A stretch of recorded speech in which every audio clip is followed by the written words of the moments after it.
How's it going, everybody? Welcome back to another episode of The Creators Process. As you know, my name is Jaden, and right next to me I have Svetka. How are you doing today? I'm good. How are you? That's good. I'm going well. I don't know why I said that like that. I'm so sorry. I was just like, Svetka. No, it is a really appropriate thing to do when saying Svetka. Yeah. It's hard. It's hard. Oh, good. I appreciate that. And so I want to say once again, thank you for taking the time. Unfortunately, on a really terrible rainy day on Melbourne, obviously our viewers cannot see because the camera is right behind us, but we were able to find a bit of an undercover area to get away from the rain and all that. So thank you for joining me on unfortunately a rainy day to come onto the channel to talk about what you do. That's okay. And so for everyone watching at home, tell us, what do you do with yourself when it comes to the creative arts? So I'm a burlesque performer. I've only been doing it for, well, my solo career was born in lockdown in 2020, but I started in 2019. Oh wow, so so still relatively new at the whole solo side of burlesque, but I've been dancing for on and off for, since I was a teenager, so yeah, but now I'm doing burlesque. It's funny how like I've talked to so many people and like there's been so many people who have created ideas through lockdown. It's like some of our best, I mean, to be honest, this series, I don't know if I told you that, this YouTube series came from lockdown as well. There you go. So, some of our best ideas seem like they come from just going through lockdown. So, there was some good benefits that came out of it. Yes, we had time to, sit with ideas and let them marinate and then actually work on things. So. Absolutely. And so with your, I have to quickly ask, so the name Svetka the Salacious. What is the origin behind that name? So I remember when I was trying to pick a stage name, I read this blog that Maple Rose wrote, and there was two main pieces of advice. One, Google and be original, so don't pick some name that you've heard before. Good advice. And then also have something that's personal to you or connected to you in some way. So Svetka is a Croatian name, so I am half Croatian. So I thought, oh, well, there's all those usual names in burlesque, those sweet older names, but I haven't seen many European names. So I was like, perfect, if I could pick a Croatian name that's personal to me because I am half Croatian. And then I was like, okay, what's going to go with that? And I liked the idea of alliteration, so something starting with S. And I played with a couple ideas, but I went with Solacious because the definition is inappropriate interest in sexual matters. I did not know that. Yeah, and I think that kind of ties in with burlesque really well, and it ties in with my personality really well. And I was like, Svetka Salacious. I'm like, oh, it's a bit of a mouthful. And then it was suggested to me, like, maybe put the in there as like a back to the European thing, like a Vlad the Impaler, like something like that, because it was so Eastern European. So we decided to go with Svetka the Salacious. Yeah, and it kind of gives it, like, if someone's presenting your name, it gives them a bit of breathing go. Instead of Svetka the see, like, it's a bit of a... It is a mouthful, you've got to put a pause. Salacious, and then going Svetka the Salacious, you're kind of giving them a break and going, then saying the next one. Because sometimes it's kind of like those ones of she sells seashell by the seashore. It's like, that when you have so many letters of the same words, of the same letter, it does become a tongue tie, and so you don't want the host to kind of go it's like while doing your name, but it's such a cool name and very, very unique as well. And that's Croatia's beautiful. I think we'll talk off camera. It's such a beautiful country as well. Yeah, I'm glad I could honor it a little bit in burlesque. So yeah, amazing. And so I guess, what was your appeal to burlesque? Like, what was the thing that attracted you to burlesque and start going down that path? I remember maybe 10 years ago, I saw a friend do burlesque. I was living in Brisbane at the time, and I remember watching it and I was like, oh man, I could do that. But I was like, oh, but I wish they didn't have to get their tits out. Because I wasn't comfortable with that bit. Up until then, I'm like, oh, I could do that style of dance. I like raunchy stuff. But I was like, oh damn, the stripping component. Oh, and then I never returned to the idea. And then I moved to Melbourne 4 years ago, and I was doing other creative stuff. My first love, I suppose, was acting, and then I did a lot of hosting, and I was just hosting trivia at the pub for a while, and did that for a bit. It was fun, but I was like, oh man, I really want to like get back on stage again. And anyway, so I googled a couple of burlesque places, and I sat on the idea, I reckon, for another year. And then I eventually had the balls to give it a go. Yeah. First time I did a group class, but it was like we weren't getting down to pasties. It was just a bra and undie to see how I felt. Yeah. And then after that, I was like, all right, what's next? Let's go to the next step. So that's how I got into it. And I've never looked back, I suppose, because I've met so many friends through it, and I love the creative control you have in burlesque. You can really do what you want when you decide to become a solo performer. So. Absolutely, and it's like it's really good that you kind of gave yourself that time to get used to the facts. It seemed like, you know, as you said, the first thing you thought about when you're doing burlesque, like, oh, I'm not sure about like going all the way down to like pasties and all that sort of thing. It's like, oh gosh, that's a bit, you know, daring, because it is. Like when I see performance, I'm like, wow, that, like, it's just the amount of guts to do that. I'm like, I have so much respect for you. Yeah. Being able to do that, and it's good that you kind of took those steps to go, all right, I'm going to try this. Okay, this is all right. Then I'm going to go to the next step, and then, you know, so it's kind of like you're building yourself up to be like more comfortable with the idea of going down.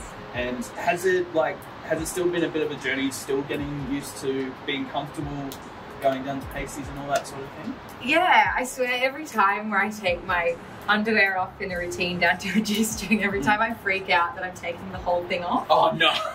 Oh no. Like every time there's this panic, and some of my recordings, like you can just see that hesitation, and I've had to teach myself, no, commit, yeah, because you know, it doesn't look good. You need to actually really get into it. Yeah, don't hesitate.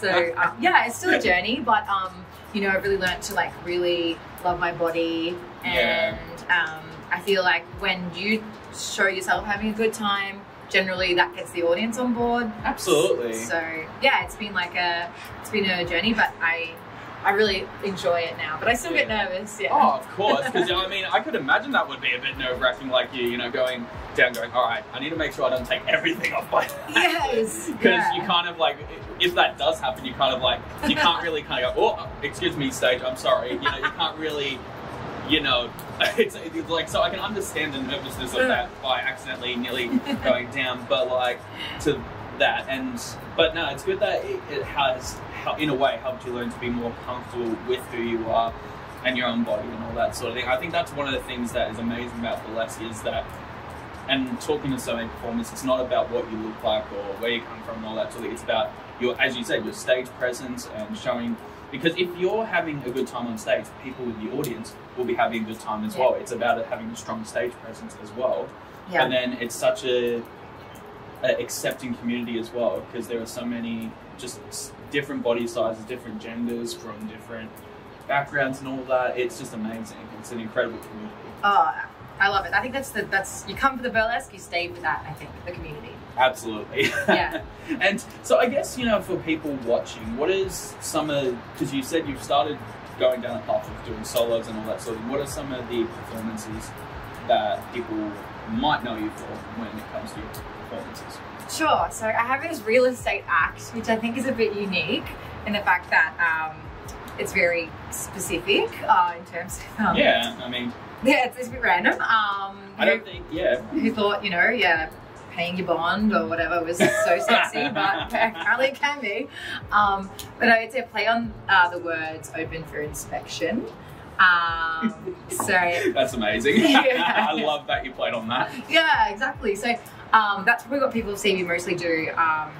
But I'm going to try and push. So I'm hoping to debut my next act soon, which is a classic act, which is not what I'm probably generally known for. I'm probably more of a dynamic performer in terms of I'm not a slow, controlled mover. I'm more of a hard-hitting, fast performer.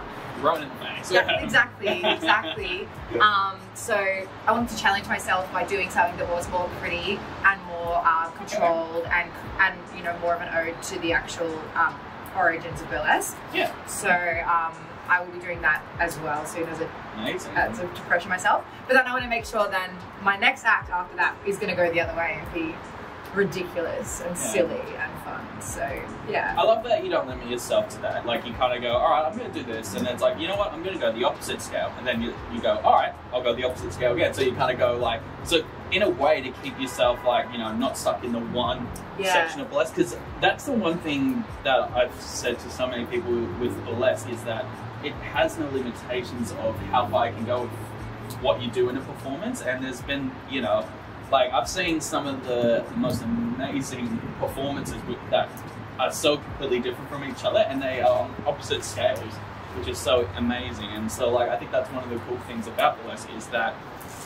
there's no limitation to what you can and can't do. And it seems like with you, you're like, I want to do this, but then I also want to still pay homage to the origin of burlesque as well. Yeah, I think it just makes me a more rounded performer, I suppose, if you can do that. I want to challenge myself and I'll get bored, and I want to change it up a bit. No, I know what you mean. Like I do that with photography. I have to sometimes, I like to do different areas because like, you know, for me as well, I get quite bored as well. Yeah. And you know, sometimes you have to challenge yourself, and there's nothing wrong with challenging yourself because I mean, if you fail at the end of the day, at least you know then it doesn't work for you. But no, I think that's amazing, and I love that you do challenge yourself to kind of take those steps. And as I said, I love the play on word for the open for inspection, as you said. Like, I don't think I've ever seen a real estate act, and I think that's definitely very unique. Well, that's it, you know, I never want to be, I don't know, I always try and do something different. So yeah, that was the whole point in that act. Amazing, I love it. I love it. I'm going to have to come and see when you're performing next. Like, please let me know about that. I will.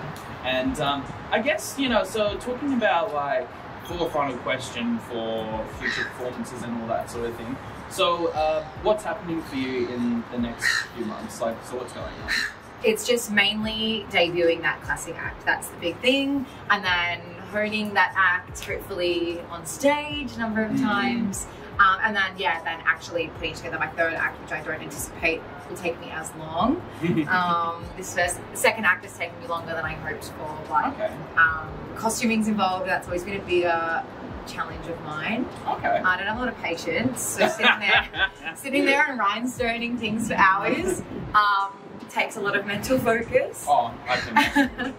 Yeah, so I'm hoping that so rolling out act number 2 and then actually choreographing act number 3 and getting that on as well. So yeah. Amazing. Yeah, it sounds like you've got some really exciting things to come, and like I think, you know, it's sometimes some acts take time, some projects take more time and I think it's good that, you know, we don't try and rush it. Like if something takes more time, then it takes more time because, you know, you don't want to rush it and you don't want to do, you know, you want to make sure that it's as best as you can make it at the end of the day. And that's something I've had to learn. Yeah, like I'm like, why is this happening fast enough? But I think everything happens in its own time. Oh, absolutely. You can't rush it. Yeah. I think it's definitely something where you cannot rush the creative process. No. Yeah, I see what so once again, Svetka, I want to say a huge thank you for taking the time to come out and talk on the channel. I've been really excited to finally meet you, and as I said, I'd love to come and cheer you on at your next show, so thank you very much. No, thank you. Appreciate it. That's okay. And for everyone watching at home, thank you so much for tuning into another episode of The Creative Process. If you want to check out Svetka's amazing performances, amazing work, I'll leave links to everything down below. If she's performing in your area, please go and see her. Go and see, what is the performance called? Open for inspection? I think I call it like the Open for Inspection Real Estate Romp. Go and see that live. And absolutely incredible. And as I keep saying, let's keep supporting our amazing community. Go to performances, support performers, purchase merchandise, hire photographers, hire painters. We have the power to help each other's dreams and goals, and you know, let's keep supporting each other through these times. And comment, like, and subscribe, and I will see you in the next episode. Bye.